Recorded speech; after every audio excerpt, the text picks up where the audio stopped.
Isang maulang hapon mula sa DOST Pag-asa. Ito po ang ating forecast at update regarding sa minomonitor natin na si Bagyong Dante, si Bagyong Emong, at yung habagat or yung southwest monsoon na nagdadala ng mga pag-ulan mainly sa western part ng ating bansa. Ito pong si Tropical Storm Dante ay huli nating namadaan 820 kilometers east-northeast ng extreme northern Luzon. Ito ay may lakas ng hangin malapit sa mata ng bagyo na 60 kilometers per hour at pagbugso o biglang lakas ng hangin na umaabot ng 80 kilometers per hour. Ito ay nagmumove pa northwest sa bilis na 25 kilometers per hour. At ang nagiging contribution niya ay pinapalakas pa niya lalo yung southwesterly winds dahil itong si Bagyong Dante ay merong counterclock na flow. So yung hangin na nanggagaling dito ay hinihigop niya na nagko-contribute indirectly dito sa western part ng ating bansa. Bukod kay Bagyong Dante, ay yes po, tropical storm na. From Tropical Depression Emong, mabilisan lang po, ito yung tinatawag din natin na rapid intensification. So itong si Emong ay mas lumakas pa. Ito ay nasa 115 kilometers west-northwest ng Lawag City, Ilocos Norte. Ito ay may taglay na lakas ng hangin at pagbugso nakapareho ng kay Tropical Storm Dante. Bukod po dito sa dalawang bagyo na minention natin, yung southwest monsoon o yung habagat, isa rin po ito sa main player kaya marami tayong nararanasan ng mga pag-ulan. Mamaya po ipapakita ko kung ano yung mga lugar na inulan na kahapon at nung Monday. Bukod po dito sa tatlong atmospheric systems na nakaka-apekto sa atin, meron din tayong minomonitor na low pressure area dito sa labas ng Philippine Area of Responsibility. Dahil northward yung nakikita nating propagation nitong or yung movement, pahilaga po yung movement niya, ay wala po itong magiging direktang epekto sa ating bansa, pero monitor pa rin po natin yan sa mga susunod na araw. Dahil po kay Bagyong Emong, kahit na medyo hindi siya ganun kalapit sa kalupaan natin, ay meron pa rin tayong epekto. O yung lakas ng hangin na associated sa bagyo na yon ay nakaka-apekto pa rin sa ilang probinsya sa ating bansa. Kaya nakataas sa Tropical Cyclone Wind Signal number 1, yung mga probinsya natin dito sa Ilocos Norte, sa Apayao, sa Abra, Ilocos Sur, at sa La Union, dito sa La Union, sa Benguet, at sa western part ng Pangasinan. So itong mga binanggit natin na probinsya, yung makakaranas ng pabugso-bugso na hangin. Approximately 39 hanggang 61 kilometers per hour. So posible po yan na mag-produce or maka-effect sa atin ng minimal to minor damages. At para po sa ating track nitong si Emong o yung tatahakin niya na lugar. So ito po ngayon si Emong, kasalukuyan na nandito siya sa western part ng Northern Luzon at yung movement niya ay pa-southwest. Pero bukas ng hapon, nakikita natin base sa ating bulletin na magbabago yung direction ng hangin na to.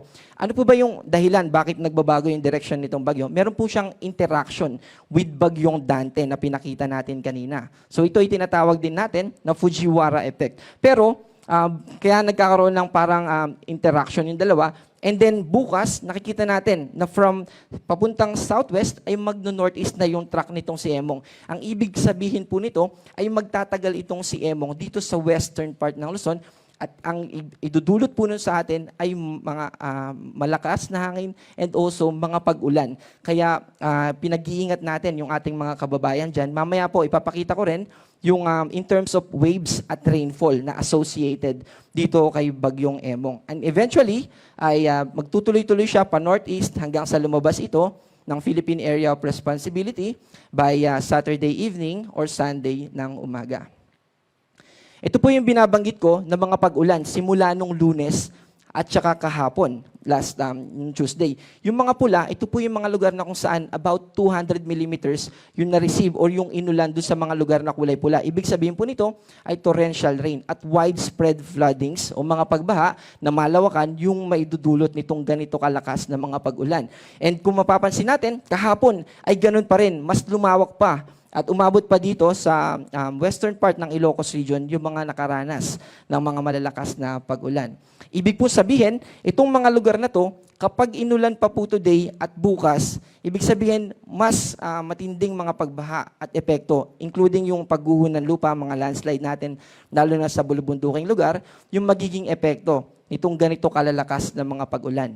Bukod po dito, ay ito naman, kanina, yung observed kahapon at saka nung Monday. Ngayon naman po, ito yung ating forecast para today afternoon hanggang tomorrow afternoon or bukas ng hapon. Itong weather advisory po natin, ang pinapakita nito ay yung pag-ulan for the next 24 hours. Pero hindi ibig sabihin na buong 24 hours ay uulan. Ito po yung total amount ng rainfall para bukas.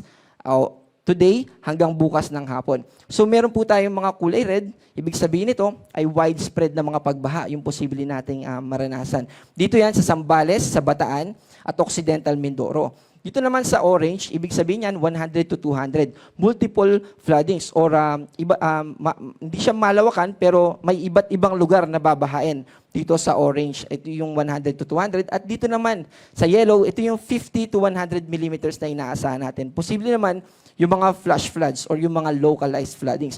Dito po sa mga walang kulay, hindi po ibig sabihin yan ay hindi na sila uulanin. Maula pa rin po at posible pa rin yung mga pagbaha at pagguho ng lupa, pero hindi kasing taas ng mga pag-ulan dun sa mga may nakataas tayo na weather advisory. Ito naman po yung para bukas ng hapon hanggang sa Friday afternoon. Kung mapapansin natin, meron pa rin mga 200 millimeters tayo na inaasahan. Dito yan sa La Union, Pangasinan, at Zambales. At orange naman, dito sa Ilocos Norte, Abra, Ilocos Sur, Benguet, Tarlac, Pampanga, Bataan, Cavite, Batangas, at Occidental Mindoro. At ibig sabihin yan, posible pa rin yung mga pagbaha. At para naman sa Friday afternoon hanggang sa weekend, Saturday afternoon, may mga lugar pa rin, pero kung mapapansin natin, nabawasan na yung mga orange and yellow, including wala na pong nakataas sa kulay pula. Ibig sabihin, by weekend ay makakaranas tayo ng improved weather condition. Pero hindi po ibig sabihin nun na hindi na tayo uulanin. Magiging maulap pa rin po at nandun pa rin yung mataas na tsansa ng mga pag-ulan, pero mas mababawasan po yung amount ng rainfall. At ito naman yung track nitong si Bagyong Dante, pero hinuli natin siya dahil less significant yung magiging impluensya niya sa ating bansa. Pero gusto nating i-note na habang nandito pa siya, yung impluensya niya sa southwest monsoon, yung paghila niya ng moisture dito sa southwestern part ng quarter or yung lugar ng bagyo, may paghila yan ng moisture. Kaya yung mga moisture din dito na sa west ng Pilipinas ay nahihila din niya. Kaya nagko-contribute din po siya indirectly sa mga pag-ulan na nararanasan natin, lalo na sa western part ng ating bansa. Kanina po, nabanggit na natin yung rainfall. Ngayon naman po, pagdating sa hangin, bukod dun sa tropical cyclone warning signal na associated directly kay Bagyong Emong, itong hanging habagat ay posible pa rin na mag-induce or maka-apekto sa atin yung lakas ng hangin nitong habagat. Kaya ngayong araw ay posible pa rin tayo makaranas ng pabugso-bugso na hangin na posibleng umabot hanggang 70 kilometers per hour or approximately mga ganong amount. At dito po yan sa Central Luzon, Metro Manila, Calabarzon, Bicol Region, Mimaropa, Visayas, Zamboanga del Norte, Misamis Occidental, Lanao del Norte, Camiguin, Dinagat Islands, and Davao Oriental. Bukas naman, malalakas din na pagbugso ng hangin. Yung posible nating maranasan dito sa Central Luzon pa rin, sa Metro Manila, Calabarzon, Bicol Region, Mimaropa, buong Visayas, Zamboanga del Norte, Misamis Occidental, Lanao del Norte, Camiguin, and Davao Oriental. At sa Saturday, mas mahina na po ng mga pag-ulan yung inaasahan natin, pero nandun pa rin. Mataas pa rin yung tsansa na uulanin tayo. At bukod sa pag-ulan, ay meron pa rin tayong malalakas na hangin na pagbugso na pwedeng maranasan dito sa Isabela, Quirino, Nueva Vizcaya, Central Luzon, Metro Manila, Bicol Region, Mimaropa, Visayas, Zamboanga del Norte, Misamis Occidental, Lanao del Norte, Camiguin, at Davao Oriental. Independent po ito. Ibig sabihin, bukod pa po ito dun sa epekto na o lakas ng hangin na dadalhin ni Bagyong Emong. Para naman po sa waves when it comes to wave height, ito po yung gale warning natin. At ito yung babala na may kinalaman sa taas ng mga alon at posibleng umabot ng 2.5 hanggang 4.5 meters. Yung 4.5 meters ay approximately ay isa't kalahating palapag ng bahay. More than kung may imagine natin, first floor, mas mataas pa doon. Kaya kung nakatira tayo malapit sa coastal areas, dito sa western coast ng Pangasinan, ay lumayo po muna tayo. At yung mga bangka natin, ilayo din natin sa pangpang. Dahil prone po o posible na kapag ganun na po kataas yung alon, masira o may mga damages na magiging effect yan sa ating kabahayan. At bukod po dyan, gusto natin muli na ipaalala sa ating mga kababayan. Hanggat maaari, iwasan po natin pumalawad dun sa mga binanggit natin. At kung maiiwasan po natin, wag po tayong sumulong sa mga baha.